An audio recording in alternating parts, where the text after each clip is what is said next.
Estábamos estrenando la democracia. Había un patrimonio que estaba abandonado y, sin embargo, había que recuperar porque había mucho déficit de equipamientos y pareció que la reutilización del patrimonio abandonado para evitar para cumplir esos déficits era una manera correcta de actuar, por lo menos en este ambiente de la Diputación de Barcelona, en que el presidente de la Diputación creía en el patrimonio, en que los diputados creían en lo que estábamos haciendo y que nos dejaron plena libertad.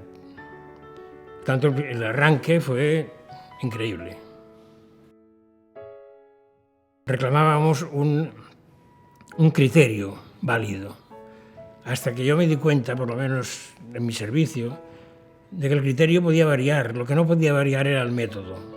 Había que crear un método que fuera útil para cualquier tipo de petición que nos hicieran, porque eran muy distintas.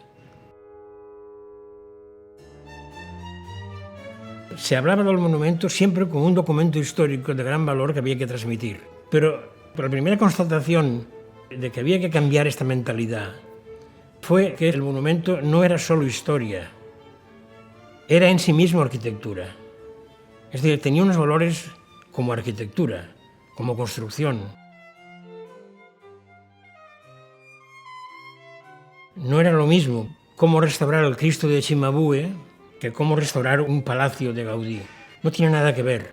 Es que si la Venus de Milo hubiera sido arquitectura, posiblemente había que ponerle brazos. En los monumentos hay que actuar de otra manera. No solo para que se aguanten, sino para que sirvan. Y para que signifiquen algo en la población, hay que ponerle brazos muchas veces a los monumentos. Esa es la diferencia con la Venus de Milo y con los objetos de otro tipo. El monumento se valoraba como documento, como historia. Y se olvidaban que es que además es arquitectura.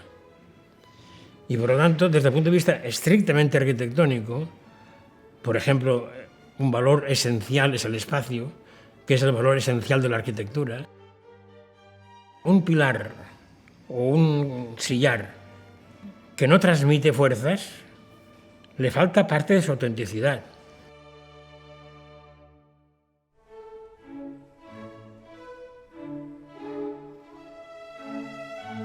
La iglesia de Sant Quirze de Pedret tiene una peculiaridad, que es de las pocas iglesias del siglo X que conserva su espacio original en pie.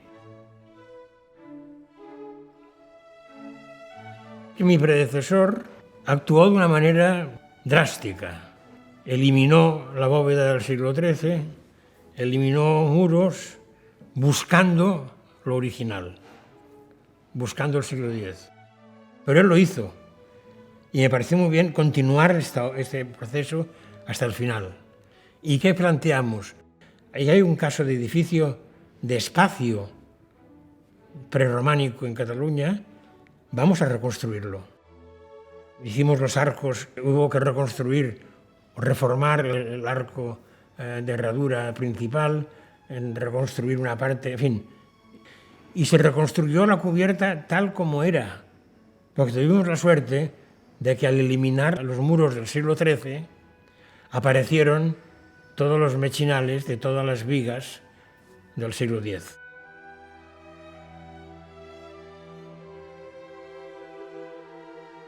Con absoluto rigor científico, no hay nada inventado. Y paralelo a esto vi el tema de las pinturas, porque cuando se arranca una pintura original, o cuando la arrancaban en los años 20 del siglo pasado, pues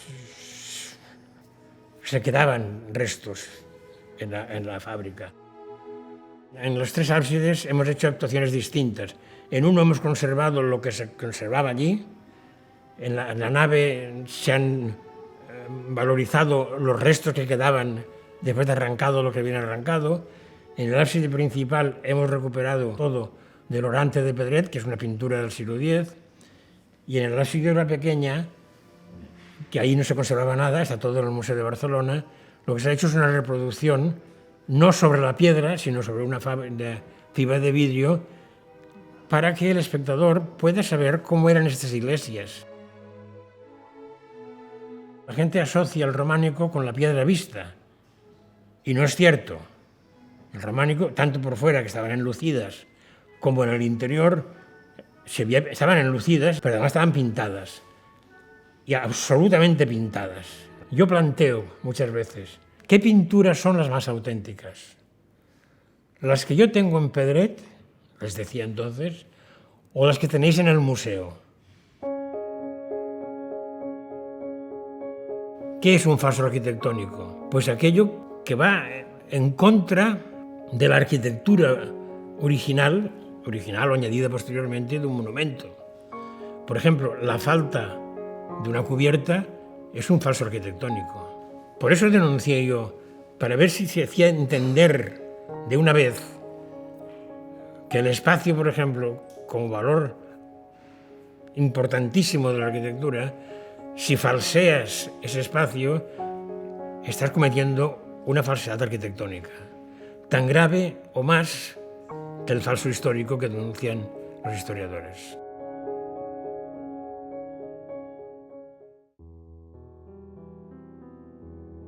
Me di cuenta enseguida que un factor importantísimo era qué significaba el monumento para la gente. La gente vive los monumentos, o cuando le das oportunidad, los viven. Y me di cuenta de que la restauración podía estar condicionada no solo por la historia del monumento, no solo por los valores arquitectónicos. En los pueblos donde actuábamos, la gente me explicaba lo que sentía, lo que para ellos era. La gente no sabía historia y no sabía, o sí, pero en lo general no conocía la historia muy a fondo, ni tenía unas valoraciones arquitectónicas muy claras, pero tenía unos sentimientos sobre el edificio.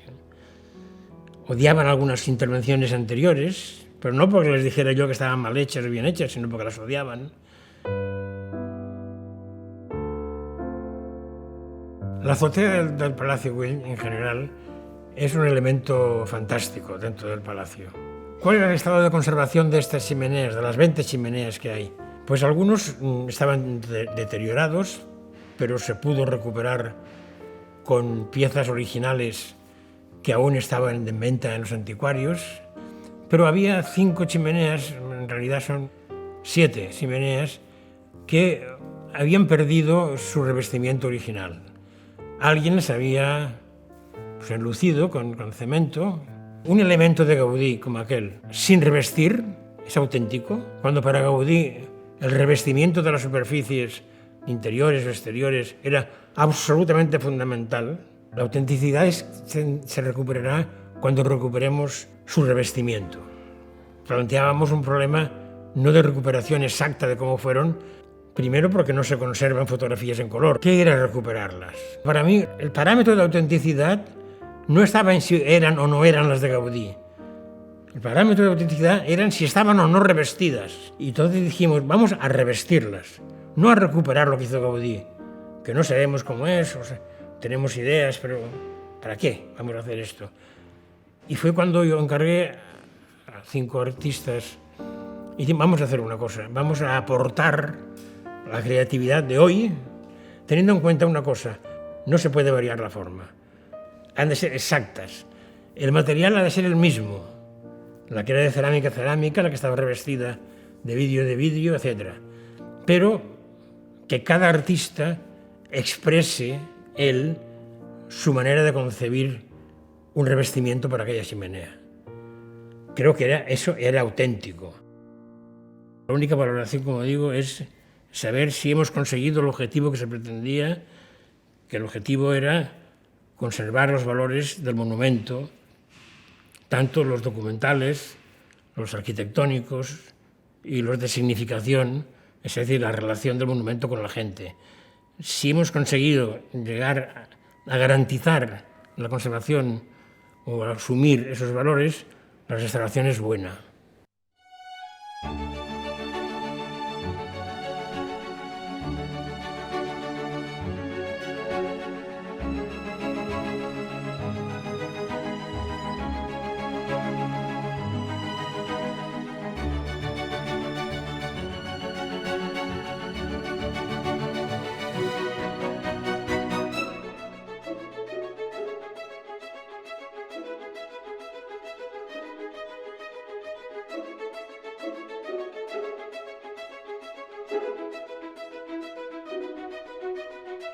Música